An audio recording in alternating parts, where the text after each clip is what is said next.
What's up mga katambay? Good morning! Welcome sa Tambayan Cooking. So another week, another recipe ang atong share. But before we start, huwag muna ka-support sa atong channel. Please click the subscribe button and notification bell updated kayo sa aming mga new videos. And pati na rin sa ating Facebook page mga katambay. So this week mga katambay, gagawa tayo ng isang napakabilis na recipe, ang stir fry beef shrimp with broccoli. And ayusin to sa padating na Christmas. Mabilis lang to. So ito ang ating ingredients. Meron tayong beef, shrimp, yellow red pepper, garlic, ginger, onion, broccoli, at ito ang ating mga pangpalasa. Meron tayong oyster sauce, teriyaki, brown sugar, cornstarch, black pepper, sesame oil. Gamitin tayo ng konting soy sauce and taka tubig. So let's start mga katambay. Good morning! So ito na ang ating beef. Timplahan muna natin. Isa sa inyo na yan kung anong panglasa nyo. At tayo ng soy sauce. So ito yung soy sauce. Lakas ng ulan dito sa amin. Oyster. Ito, optional lang ito. Nasa sa inyo. Meron kasi kaming teriyaki. Kaya ito gagamitin natin. Saka black pepper. Gamit kayo ng tansya meter lang.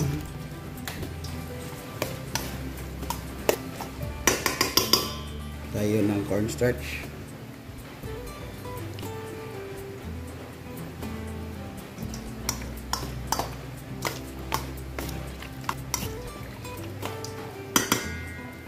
Tsaka konting sesame oil. Ayos na to. So, same din ang gagawin natin sa ating shrimp. Hindi lang tayo maglagay ng cornstarch sa shrimp.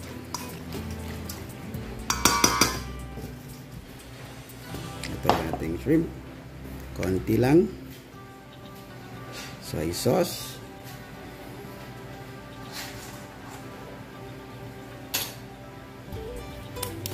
Yan. Yung sesame. Yung sesame, oyster sauce pala. Ayos. So, ito naman sa ating sauce. Add tayo ng tubig. Ating soy sauce.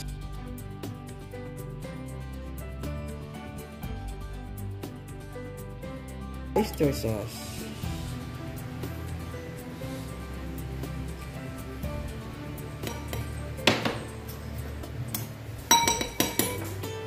Black pepper, last, konting brown sugar. So ready lang natin to para mamaya. Add ako ng cornstarch mamaya lang. Pag kulang pa yun sa lapot mamaya. Ayos. So yan na ating broccoli. Blanch lang natin mga 30 seconds. Ayos na yan. Set aside natin. Good.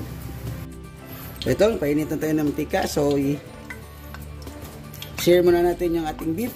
By batch lang kasi ang dami ito. Dapat naka-brown siya. Yung brown. Mabilis ang stir fry na ito. Mga 1 minuto siguro. 1 and 30 seconds. Hanggang mag-brown lang, by batch lang para kasi pag nasobrahan nyo to ng titigas to, mandahan lang kasi magkakalusikan. Ayos, so gawin lang ito sa lahat ng beef nyo. Mga 1 and 30 seconds. 1 minute and 30 seconds lang. Ayos. Set aside natin yan. Yan, niluto ko na lahat ng ating beef. So, ngayon, add naman natin ng ating i-sear naman natin yung ating shrimp. Mabilis ang sear lang to rin. Hanggang brown lang.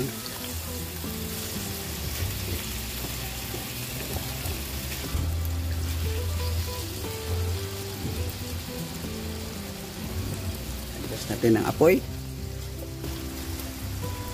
Ito yung ating beef kanina. Yan. I-sear ko lahat. Pagkatapos para Save na natin saglit para hindi manigas. After nito, set aside natin and gisa na natin yung ating veggies. Ayos. So yan, tapos na tayo sear ng ating pasayan at saka shrimp at saka beef. So ngayon gisa lang tayo sa ating mga veggies. So natin yung garlic, ginger,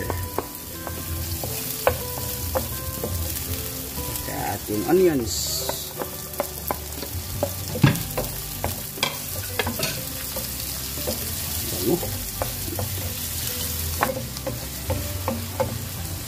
add natin ating red and yellow peppers.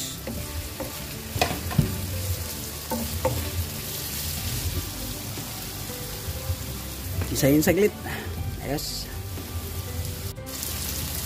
Yan, after a few minutes, bilisang stir-fry lang ng ating mga veggies para mag-maintain pa rin yung crunchiness niya. And add natin yung ating ginawang sauce. Yan.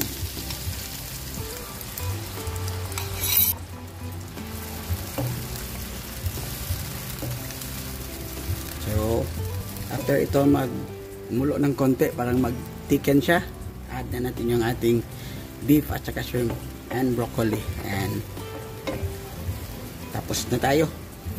Ikiman time na after. Ayos. Yan, after a few minutes, nag-thicken na. Nag-add din ako ng konting cornstarch sa slurry.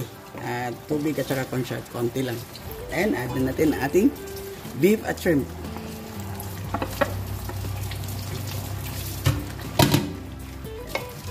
Wala, ang bango. Masarap kung may sauce ng kahit konting sauce. At tayo ating broccoli. Ang ating pinakuluan kanina.